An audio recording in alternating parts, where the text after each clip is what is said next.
আসসালামু আলাইকুম দোস্ত। 24 নভেম্বর 1971 আমেরিকার নর্থ ওয়েস্ট ওরিয়েন্ট এয়ারলাইন্সের একটি বিমান পোর্টল্যান্ড থেকে যাত্রা করে। এটি একটি ছোট 30 মিনিটের যাত্রাপথ যা কাছের শহর সিয়াটলে যাবার কথা। এই বিমানটিতে যাত্রী সংখ্যা ছিল মাত্র 36 জন এবং বিমান ক্রু সংখ্যা ছিল 6 জন। কিন্তু এসব যাত্রীরা জানতেন না যে এই বিমানে একজন ছিনতাইকারী উঠেছে যার নাম ডিবি কুপার। ছিনতাইকারী দেখতে একজন সাধারণ ব্যবসায়ীর মতো ছিল। তার পরনে ছিল একটি বিজনেস স্যুট, সাদা শার্ট এবং কালো প্যান্ট এবং বয়স ছিল আনুমানিক 40-এর মাঝামাঝি। ডিবি কুপার ইচ্ছাকৃতভাবে বিমানের পিছনের সারিতে বসেছিলেন। তার সিট নাম্বার ছিল 18E।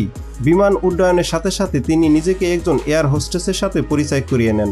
এয়ার হোস্টেসের কাছে তিনি তার নাম উল্লেখ করেন ড্যান কুপার, আর এয়ার হোস্টেসের নাম ছিল ফ্লোরেন্স শাপনার। ডিবি কুপার একটা মুচকি হাসি দিয়ে এয়ার হোস্টেসের হাতে একটা চিরকুট ধরিয়ে দেন। শাপনার একজন 23 বছর বয়সী মেয়ে ছিলেন। শাপনার ভেবেছিলেন যে এই লোকটি তার সাথে ফ্লার্ট করার চেষ্টা করছে, তাই তিনি সেই চিরকুটটি নিয়েছিলেন এবং এটি না পড়ে তার কাছে রেখে দেন। এটি দেখে কুপার তাকে বলেন তার চিরকুটটি পড়া উচিত। তিনি বলেন তার কাছে একটি বোমা রয়েছে। তখন শাপনার চিরকুটটি খুলে দেখেন এটি পরিষ্কার হস্তাক্ষরে লেখা রয়েছে, মিস, আমার ব্রিফকেসে একটি বোমা আছে এবং আমি চাই তুমি আমার পাশে বসো। শাপনার চুপচাপ কুপারের পাশে বসলেন, কিন্তু সে তখনও বিশ্বাস করতে পারেনি আসলে বোমা রয়েছে। তাই কুপার তাকে দেখানোর জন্য তার ব্রিফকেস খুললেন। কিছু লাল সিলিন্ডার, তার এবং ব্রিফকেসে একটি বড় লম্বা ব্যাটারি রয়েছে। এটি একটি বোমা, তাতে কোনো সন্দেহ নেই। এরপর কুপার এয়ার হোস্টেসের কাছে তার দাবি জানান। কুপার বলেন সন্ধ্যা 5টার মধ্যে আমার $2 লক্ষ চাই, তাও নগদ। তিনি একটি ব্যাগে সেই সমস্ত নগদ চান, পিছনে 2টি প্যারাশুট ও সামনে 2টি প্যারাশুট সহ। এবং তিনি আরও বলেন একটি জ্বালানি ট্রাক প্লেনে জ্বালানি দেওয়ার জন্য রানওয়েতে যেন প্রস্তুত করে রাখা হয় এবং কোনোভাবেই যেন বিমান অবতরণ না করে তার চাওয়া জিনিসগুলো রানওয়েতে প্রস্তুত করার আগ পর্যন্ত। তিনি সতর্ক করেন কোনো চালাকি করার চেষ্টা করলে বিমান উড়িয়ে দেওয়া হবে। বিমানে থাকা অন্য যাত্রীরা এ বিষয়ে জানতেন না এবং এয়ার হোস্টেস শাপনারও চাননি অন্য যাত্রীরা জানুক। সে চুপচাপ ককপিটে চলে গেলেন এবং পাইলটদের কুপারের চিরকুটটি দেখালেন।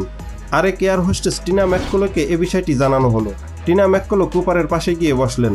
এই 2 এয়ার হোস্টেসের সহায়তায় বিমানের ককপিটের সাথে কুপার যোগাযোগ করতে লাগলেন। পাইলটরা তৎক্ষণাৎ এয়ার ট্রাফিক কন্ট্রোলারকে বিষয়টি জানান এবং অতি দ্রুতই সংবাদটি বিমান সংস্থার প্রেসিডেন্ট ডোনাল্ড নাইরুবির কাছে পৌঁছে যায়। ডোনাল্ড নাইরুবি দ্রুতই একটি আকর্ষণীয় সিদ্ধান্ত নিলেন। তিনি কর্মীদের কুপারের দাবির সাথে সম্পূর্ণ সম্মতি নিশ্চিত করতে বললেন। তিনি বললেন ছিনতাইকারী সমস্ত দাবি পূরণ করা হবে। ডোনাল্ড নাইরুবি এফবিআই এর সাথে সমন্বয় করার পর অর্থের ব্যবস্থা করার জন্য সিয়াটলের একটি ব্যাংকের সাথে যোগাযোগ করেন। ব্যাংক কর্তৃপক্ষ জরুরি ভিত্তিতে বড় একটি ব্যাগের মধ্যে $2 লক্ষ ভর্তি করে রাখেন। কিন্তু এই ডলারের বান্ডিলের মধ্যে বিশেষ কিছু ছিল যা আমি ভিডিওর শেষের দিকে বলবো। কিন্তু আপনি নিশ্চয়ই ভাবছেন কেন এয়ারলাইন্সের প্রেসিডেন্ট ছিনতাইকারীর সব দাবি মেনে নিলেন। এর পিছনের প্রধান কারণ ছিল সুনাম। এয়ারলাইন্সের প্রেসিডেন্ট চাননি ছিনতাইয়ের খবর সারা বিশ্বে ছড়িয়ে পড়ুক আর তার কোম্পানির দুর্নাম হোক। কিন্তু সমস্যা হচ্ছিল ব্যাগ ভর্তি ডলার, 4টি প্যারাশুট, ফুয়েল ভর্তি ট্রাক এসব জোগাড় করতে তাদের একটু সময় লাগতেছিল। অপরদিকে বিমানটির যাত্রাপথ ছিল মাত্র আধা ঘন্টার। তাই কুপার পাইলটদের বললেন প্লেন অবতরণের পরিবর্তে তারা যেন সিয়াটলের চারপাশেই প্রদক্ষিণ করতে থাকে যতক্ষণ না তারা জমিতে অর্থের ব্যবস্থা করে। আধা ঘন্টার এই ফ্লাইটে ধীরে ধীরে 2 ঘন্টা হয়ে যায়। যাত্রীরা জিজ্ঞেস করলেন এসব কি হচ্ছে। তখন পাইলটরা ঘোষণা করলেন বিমান ছোটোখাটো প্রযুক্তিগত সমস্যার সম্মুখীন হয়েছে যার কারণে বিলম্ব হচ্ছে। যাত্রীরা এটা বিশ্বাসও করলেন। অবশেষে কুপারের নির্দেশ অনুসারে বিমানটি বিকাল 5:46 সিয়াটল বিমানবন্দরে অবতরণ করে। বিমানটি মূল টার্মিনাল বিল্ডিং থেকে অনেক দূরে পার্ক করা হয়। একজন এয়ারলাইন্স প্রতিনিধি বিমানের কাছে আসেন, টাকা এবং প্যারাশুট সঙ্গে একটি ব্যাগ। যখন 4টি প্যারাশুট এবং টাকার ব্যাগ কুপারকে দেওয়া হয় তখন কুপার যাত্রীদের বিমান থেকে নেমে যাওয়ার অনুমতি দেন। শুধু এয়ার হোস্টেস টিনা ম্যাককলো এবং বিমানের পাইলট ছাড়া সবাইকে চলে যেতে বলেন। অতঃপর পরিকল্পনা অনুসারে কুপার বলেন বিমানটিতে জ্বালানি ভরে দেওয়া হোক। জ্বালানি ভরা শেষ হলে কুপার পাইলটকে আবার বিমানটি ছেড়ে যাবার নির্দেশ দেন এবং বলেন বিমানটি বাতাসের 10,000 ফুট উঁচু দিয়ে খুব ধীর গতিতে মেক্সিকো সিটিতে নিয়ে যাও। পাইলট কুপারকে বললেন বিমানে যতটুকু জ্বালানি আছে তা দিয়ে মেক্সিকো সিটিতে পৌঁছানো যাবে না। কুপার সে সম্পর্কে কিছু না বলে শুধু বললেন তোমাকে যা বলছি তাই করো। দোস্ত, এরপর যা ঘটল তা সম্পূর্ণ অবিশ্বাস্য, যা সিনেমার গল্পকেও হার মানায়। কুপার টিনাকে ককপিটে গিয়ে দরজা বন্ধ করে দিতে বললেন। তখন ককপিটের বাইরে একমাত্র ব্যক্তি ছিলেন কুপার। সে তার প্যারাশুট বের করে ঝাঁপ দেওয়ার জন্য প্রস্তুত হলো। কয়েক মিনিট পর ককপিটে একটি সতর্কবাতি জ্বলে উঠল, যার অর্থ বিমানের পেছনের সিঁড়ি খোলা হচ্ছে। তখনকার সময় বিমানে এইরকম একটি সিঁড়ি থাকতো। কুপার এই সিঁড়ি খুলে প্যারাশুট এবং টাকা নিয়ে ঝাঁপিয়ে পড়লেন। পাইলট এবং এয়ার হোস্টেস এটি দেখতে পেলেন না, কারণ ককপিটের দরজা বন্ধ ছিল। ঠিক রাত 8:13 পাইলট লক্ষ্য করলেন বিমানের পেছনের অংশটি হঠাৎ উপরের দিকে কাত হয়ে যাচ্ছে। তখন পাইলট বিমানটিকে পুনরায় সমতায় আনার চেষ্টা করে নেভাদার দিকে নিয়ে গিয়ে নেভাদার রেনো শহরে অবতরণ করান। পুলিশকে খবর দেওয়া হলো। পুলিশ বিমানটি তন্ন তন্ন করে খুঁজেও কুপারের কোনো সন্ধান পেলেন না। শুধু পাওয়া গেল একটি টাই যার উপরে ক্লিপ লাগানো ছিল এবং প্যারাশুটের কিছু ছেঁড়া অংশ যা কুপার টাকার ব্যাগ ঢেকে রাখতে ব্যবহার করেছিল, এবং পাওয়া গেল সিগারেটের কিছু অবশিষ্টাংশ, অর্থাৎ কুপার বিমানে ধূমপান করেছিল।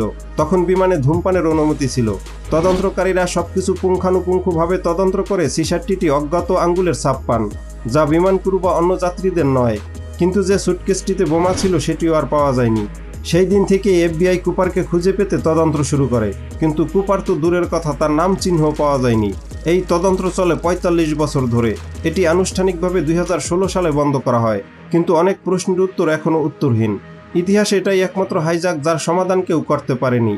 এফবিআই এর জন্য সবচেয়ে বড় রহস্য ছিল জানার কুপার কে ছিলেন, তার কি হয়েছে, তিনি কোথায় গেলেন। পুলিশ কি কখনো টাকা উদ্ধার করতে পেরেছে?